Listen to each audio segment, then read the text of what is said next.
Hello, everybody. This is Kerry McCormack from Cleveland City Council once again, here to wrap up our 2020 city budget recap video. This is the last video. We finished up our general fund and enterprise budgets this week. As you'll recall, we had the budgeting process last week as well as the week before. This is week 3 and the final week, so I'm just going to give you a little bit of a recap of what we went over this week. As a reminder, the city does an annual budget, and it is always in February of each year. We are required by law to send over our budget to the county by April 1st. So what you'll see as a next step is the city council will have a second reading on the budget, and then it will be heard for the last time on March 23rd. Which from that point on, it'd be signed by the mayor and then sent over for certification. So today, Monday of this week, we highlighted a couple of the major departments here at the City of Cleveland. The first one was the Department of Building and Housing. So this is quite a large department. The first piece of that was code enforcement. So this is going to be the wing of Building and Housing that does code enforcement not only for residential properties, but also for commercial properties. So an important thing to note, in the last year we brought back the Code Enforcement Partnership Program, which essentially has folks that work with our community development corporations out in the community addressing housing issues. So whether that's a hanging gutter or a porch that has issues or paint or whatever it might be, the first step is to talk to that homeowner or that renter to see if there's any assistance that they need. So if it's a senior or someone who's not able to complete the work, we want to connect them to resources. But if it's that slum landlord from way out who doesn't care about the house, that's when the code enforcement folks from the city of Cleveland can come in, write citations, and prosecute. The other part was the Division of Construction Permitting.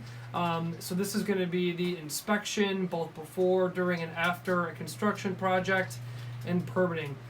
Important to note that Ward 3, once again, was the number one ward for value of permits in the city of Cleveland. We had about $550 million in permits issued last year for new construction. That's everything from new porch to new businesses or buildings in downtown Cleveland. Next up, we have the Mayor's Office of Sustainability.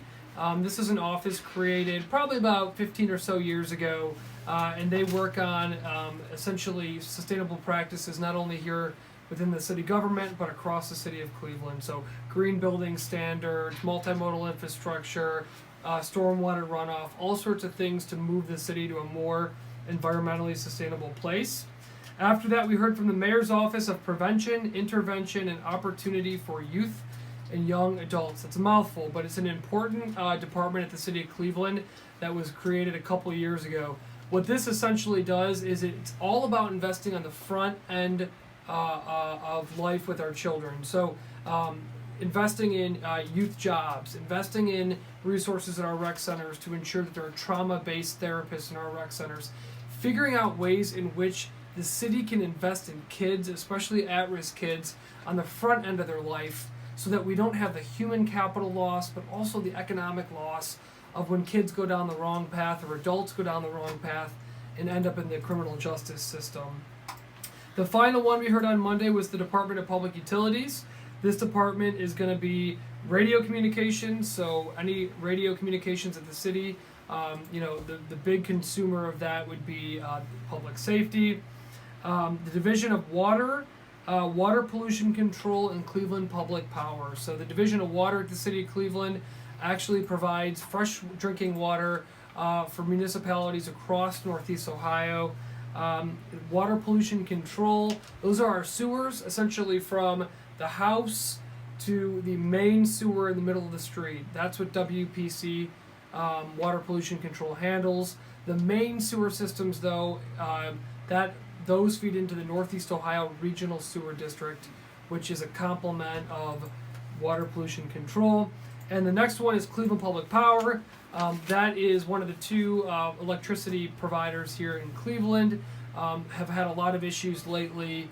They've had some change in leadership. So one of the things we've advocated strongly is the preventative maintenance, which they performed first in Ward 3, which made a difference.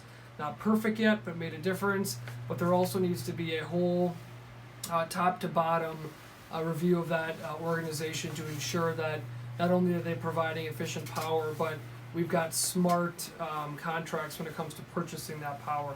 A lot of work to do in that department. On Tuesday, we heard from the Department of Public Works. This department took the whole day. It's a huge department. So some highlights of what's in Public Works. Recreation, so our rec centers across the city of Cleveland, but also the city runs camps and other recreational opportunities in schools and parks.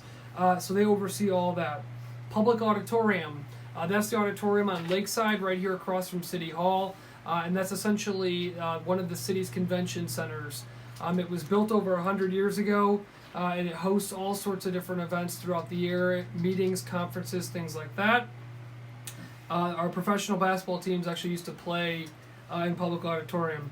Next up, we heard about the West Side Market. This has been a big topic, not only in Ward 3, but across the city. One of the things I've called for is much better management of the market, specifically around moving towards an independent, not-for-profit model. We had a long and passionate conversation in the hearing about that. Division of Parking Facilities. We've got a couple parking garages as well as our on-street parking here at the City of Cleveland.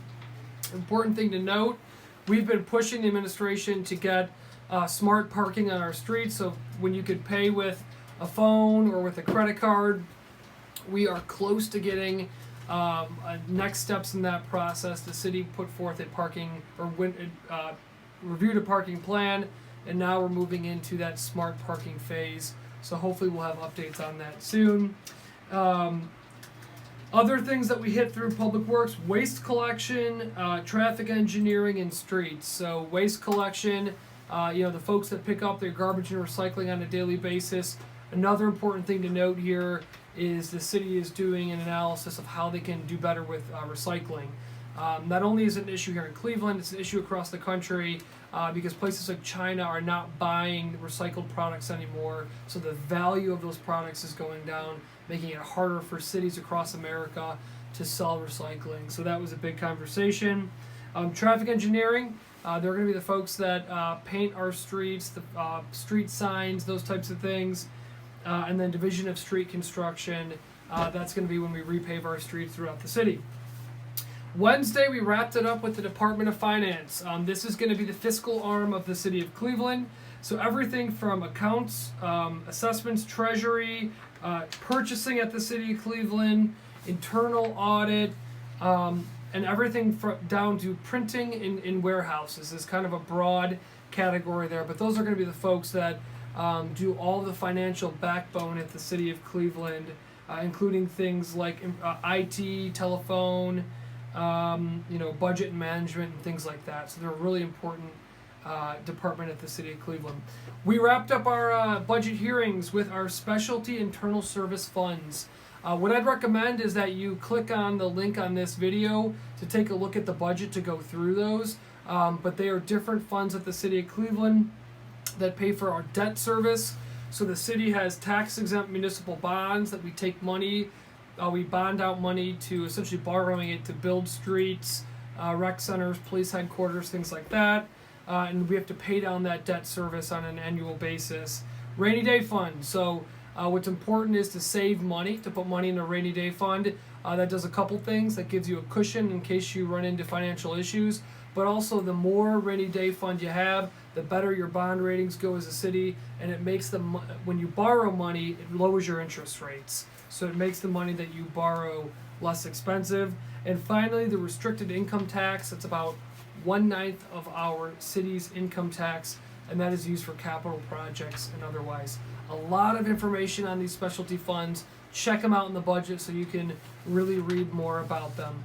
So again, we had a robust week of budget hearings here at Cleveland City Hall. I want to encourage you to take a look at the budget, which I've linked in this video, to take a look at any of these specific categories that you're interested in learning more about. Let me know. We can get you over the video from the hearings of that day. But we have wrapped up the budget hearings here at the City of Cleveland. Again, this is about a 3-week process for the over $1 billion budget that the City of Cleveland manages on an annual basis. thank you for tuning in on these videos. If you have any questions, always feel free to reach out to me. My email is kmccormack@clevelandcitycouncil.org. Thanks so much.